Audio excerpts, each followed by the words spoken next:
sommaire de cette édition, à Bamako, au Mali, les épouses et proches des soldats tués dans des attaques djihadistes sont descendus dans la rue pour exprimer leur colère et leur douleur. Au Rwanda, 25 rebelles présumés ont été inculpés ce mercredi pour tentative de renversement du gouvernement.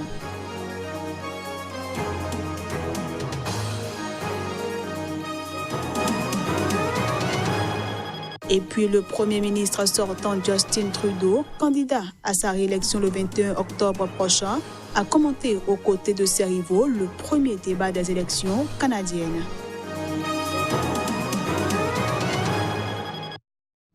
Voilà ainsi présenté l'ossature de cette édition. À toutes et à tous, bienvenue. Des centaines de jeunes Maliens et de femmes de soldats en colère ont manifesté ce mercredi après-midi à Bamako. Cette manifestation vise à réclamer la vérité sur le lourd revers infligé en début de semaine à l'armée par les djihadistes dans le centre du pays en guerre.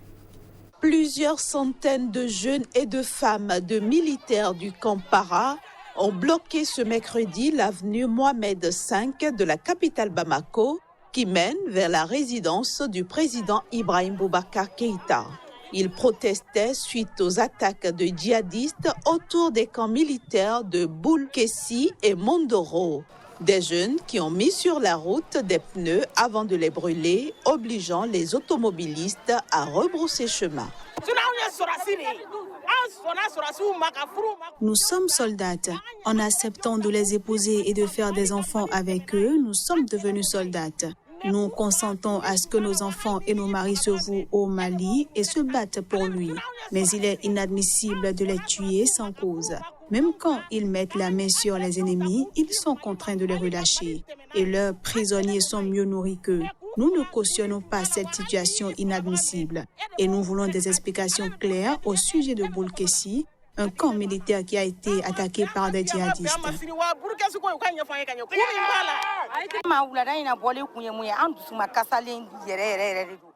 La cause de notre sortie est notre extrême mécontentement. Nous n'avons pas connu de pareille catastrophe depuis le début de la rébellion. C'est pourquoi nous sommes là pour exprimer notre mécontentement, car nos époux, nos frères et nos enfants tombent sans cause. Nous ne cautionnons pas cela. Au moins 25 soldats maliens ont été tués lors d'intenses combats lundi et mardi pour le contrôle de 2 camps militaires attaqués dans le centre du pays en guerre par les djihadistes qui ont eux-mêmes perdu 15 hommes, a indiqué le gouvernement malien. Une soixantaine d'autres soldats sont portés disparus après ce qui constitue le coup le plus dur essuyé par les forces maliennes depuis mars. Le président Ibrahim Boubacar Keïta a décrété un deuil national de 3 jours à compter de jeudi à 0 heure, selon un communiqué. L'Association congolaise pour l'accès à la justice, une organisation congolaise, a fait une requête aux autorités judiciaires de la République démocratique du Congo. Elle les appelle en effet à enquêter sur le patrimoine de l'ancien président Joseph Kabila et des anciens ministres. Joseph Kabila et ses anciens premiers ministres dans le viseur de l'ONG de défense des droits de l'homme, ACAJ. Le procureur de la Cour constitutionnelle de la RDC est appelé par l'Association congolaise pour l'accès à la justice à enquêter sur les patrimoines des personnalités suscitées. La même demande a été adressée au procureur de la Cour de cassation pour qu'il en fasse autant contre les anciens vice-premiers ministres, ministres, vice-ministres. L'ONG invite l'institution à ne pas hésiter à les contraindre par tous les moyens de droit et ou à les poursuivre en cas d'obstruction, rébellion et autres infractions. D'après la CAJ, plusieurs d'entre eux n'ont jamais déclaré leur patrimoine à la fin de leur mandat. Ils ne veulent pas le faire pour dissimuler leur enrichissement illicite et ne pas payer d'impôts conséquents au fisc, ajoute l'ONG. Or, la loi congolaise impose aux chefs de l'État et aux membres du gouvernement de déposer au greffe de la Cour constitutionnelle leur déclaration écrite de patrimoine familial au début et à la fin de leur mandat respectif. Le Premier ministre Sylvestre Ilunga, investi le 6 septembre, a déposé lundi la déclaration écrite de son patrimoine au greffe de la Cour constitutionnelle. À en croire le dernier compte rendu du Conseil des ministres tenu vendredi à Kinshasa, Ilunga avait rappelé aux membres du gouvernement l'obligation de déclarer leurs avoirs au plus tard le 6 octobre 2019. Un tribunal militaire rwandais a inculpé ce mercredi 25 hommes. Ils sont soupçonnés d'appartenir à un groupe rebelle pour avoir tenté de renverser par la force le gouvernement et comploter avec un pays étranger. Accusés de tentative de renversement du gouvernement et de conspiration avec une puissance étrangère, 25 hommes ont comparu devant un tribunal militaire rwandais. Les accusés appartiendraient tous au Congrès national rwandais, un parti d'opposition en exil formé par d'anciens proches du président Paul Kagame, que Kigali accuse d'avoir créé un groupe armé pour mener des attaques au Rwanda depuis la République démocratique du Congo. Les suspects encourent une peine de prison allant de 25 ans à la perpétuité. Certains des inculpés ont été capturés après de violents combats en RDC et d'autres se sont rendus à la maison de l'ONU en RDC, ont indiqué les procureurs au tribunal. 3 d'entre eux se sont identifiés devant le tribunal comme étant rwandais, 2 ougandais et 1 venant du Malawi. Ils ont comparu sans être assistés d'avocats. Un procureur militaire a déclaré que les suspects étaient tous membres du RNC et ont été recrutés par Kayumba Nyamwasa et ses agents. Ancien chef d'état-major de l'armée rwandaise, Faustin Kayumba Nyamwasa est l'un des fondateurs et le chef du RNC. Il est réfugié depuis 2010 en Afrique du Sud où il a été victime de plusieurs tentatives d'assassinat. Selon les Nations Unies, Kayumba Nyamwasa pourrait chercher à lever une armée en RDC. Ce journal se poursuit à Mogadiscio. Le forum de partenariat sur la Somalie a pris fin. Durant 2 jours, des représentants diplomatiques de divers pays et des délégués d'organisations internationales se sont penchés sur le développement de la Somalie et les défis qui l'attendent. Le forum de partenariat sur la Somalie s'est achevé à Mogadiscio en présence des dirigeants du gouvernement somalien et des représentants de 50 pays. L'événement visait à mettre l'accent sur le développement récent du pays et les défis à venir. Dans les temps à venir, nous travaillerons sur des priorités réduites, notamment en organisant des élections ouvertes et équilibrées et en assurant une transition pacifique.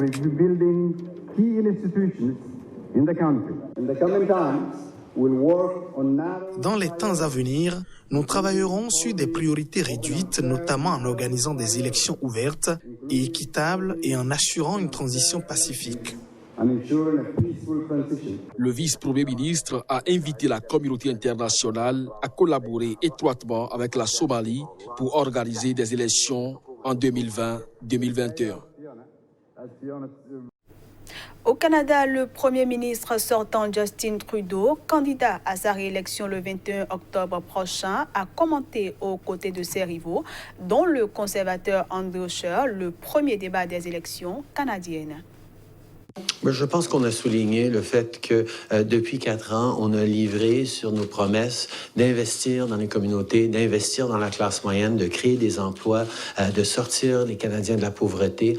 On a pu livrer pendant 4 ans, mais on reconnaît qu'il y a encore beaucoup de travail à faire et c'est ce qu'on va continuer à faire si on a la chance, si les Canadiens font le bon choix dans quelques semaines. Comme une grande majorité des Québécois et Québécoises, je suis catholique et c'est important de reconnaître le fait qu'au Canada, c'est essentiel pour un premier ministre de notre parti, c'est une politique de notre parti, pour un gouvernement, pour un premier ministre, de ne pas réouvrir ce débat. Le tir à balles réelles de la police sur un manifestant pro-démocratie suscite la colère à Hong Kong. La police affirme que l'usage de la force est incontestablement légal et raisonnable. C'est la première fois en près de 4 mois de manifestation que la police fait usage de balles réelles et en plus soutient que l'usage de force est légal. Selon les autorités, le jeune homme touché par balle, âgé de 18 ans, est dans un état stable. Afin de protéger sa propre vie et celle de ses collègues, l'agent a tiré sur l'agresseur et l'a maîtrisé. Le seul objectif est de tirer pour mettre fin à la menace et c'est conforme à notre ligne directrice et aux normes internationales. Et l'officier a tiré. La distance entre notre officier et l'agresseur n'est jamais un problème. C'est exactement parce que l'agresseur était si proche de notre officier que la menace était vraiment imminente. Le recours à la force est incontestablement légal et raisonnable. Plusieurs milliers de Hongkongais se sont rassemblés spontanément mercredi pour manifester leur colère au lendemain d'affrontements d'une violence sans précédent. Mardi, jour du 70e anniversaire de la Chine populaire, Hong Kong a été le théâtre de heurts particulièrement violents. Chan Chin-kin est le premier manifestant à avoir été victime d'un tir à balles réelles depuis le début en juin des manifestations pro-démocratie. L'autorité hospitalière a affirmé avoir admis plus de 70 personnes lors de cette journée de violence, tandis que la police avançait le chiffre de 30 policiers blessés. Quant à la police, elle a indiqué avoir tiré 6 fois au total et avoir arrêté 269 personnes, un chiffre record. Mercredi, 96 manifestants interpellés dimanche lors d'une journée de mobilisation tout aussi violente ont comparu devant la justice, accusés d'avoir participé à des affrontements avec la police. En somme, les colossales célébrations à Pékin du 70e anniversaire du régime communiste chinois ont été éclipsées par la violence qui a secoué Hong Kong. On retrouve cette fois-ci Johannes Towano pour la revue de presse Afrique.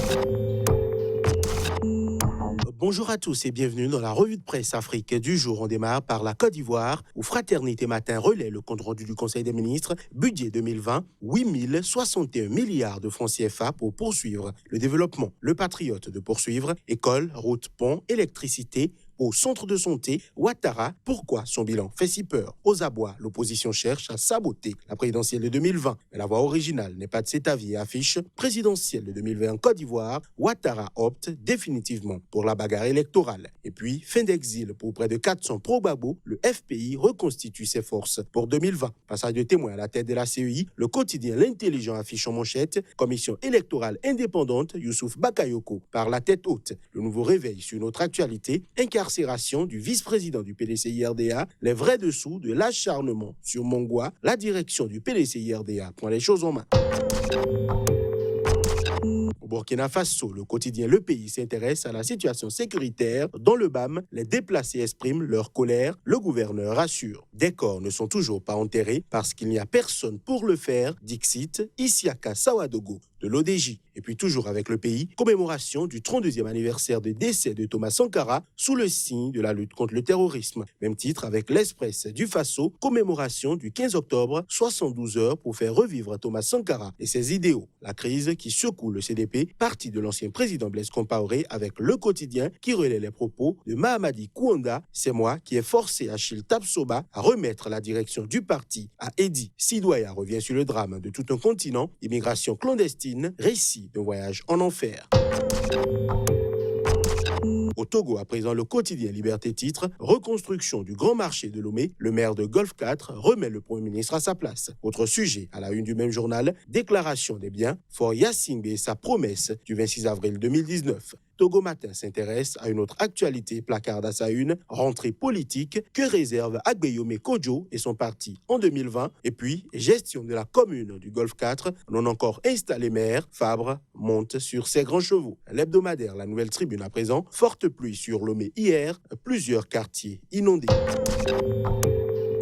Au Cameroun, pour finir, l'actualité reste la même. Défis actuels affichent en titre crise anglophone dans les coulisses du grand dialogue. L'absence des leaders séparatistes et des groupes armés, le refus de discuter du fédéralisme, la défection de certains leaders politiques laissent dubitatif sur l'issue du dialogue. Le quotidien Mutation, sur la même note, face à l'histoire, la preuve par 8. Portrait et dossier chaud des présidents des commissions du dialogue national. Ce sera tout pour le compte de ce jeudi. Merci et à demain.